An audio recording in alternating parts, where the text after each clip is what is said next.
En 1951, un homme serait apparu soudainement en plein milieu de la ville de New York, et elle a été tuée peu de temps après. Mais lorsque les autorités ont examiné son corps, elles se sont demandé davantage quand il était arrivé que d'où il venait. Cette semaine, nous partageons l'histoire de Rudolf Fantz, l'homme hors du temps.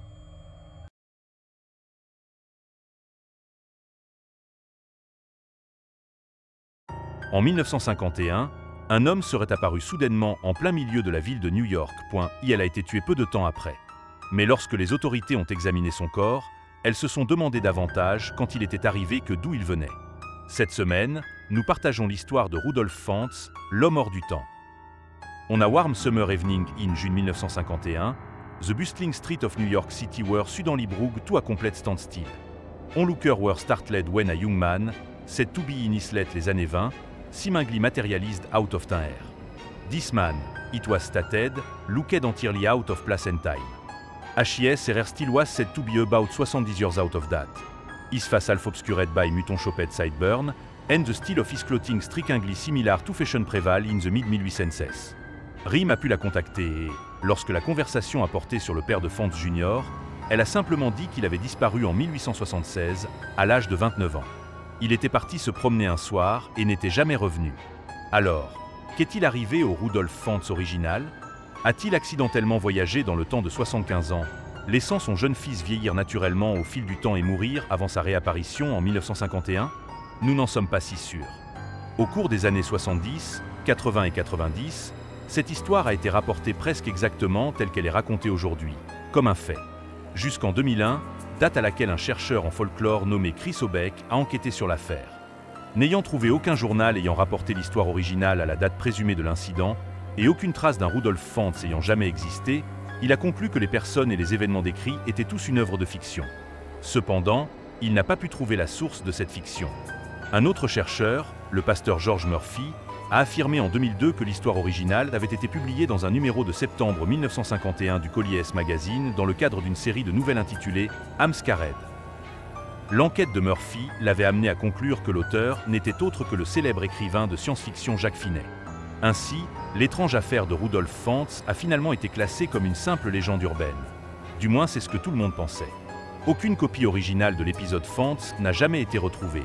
Et Finet est décédé en 1995 avant de pouvoir être interrogé à ce sujet. Un autre rebondissement est survenu en 2007 lorsqu'un chercheur travaillant aux archives de Berlin a trouvé un article de journal d'avril 1951 relatant l'histoire telle qu'elle est racontée aujourd'hui. Cela aurait eu lieu 5 mois avant la publication supposée de la nouvelle de Jacques Finet. De plus, d'autres chercheurs se sont manifestés, affirmant avoir trouvé des preuves de l'existence du véritable Rudolf Fantz et de sa disparition en 1876, à l'âge de 29 ans. Ainsi, l'angle de Jacques Finet en tant qu'auteur présumé pourrait-il être une dissimulation bien placée afin de déguiser la vérité en œuvre de fiction? D'un autre côté, pourquoi personne ne s'est-il manifesté avec des exemples de ces preuves nouvellement découvertes? Il est probable que l'histoire de Rudolf Fantz soit complètement inventée.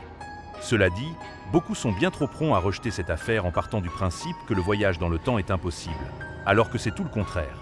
Certaines particules subatomiques voyagent naturellement dans le temps, en avant comme en arrière, et dans le monde macroscopique, il a été démontré physiquement que le voyage dans le temps, en particulier le voyage dans le temps vers l'avant, tel que supposément vécu par M. Fantz, est tout à fait possible.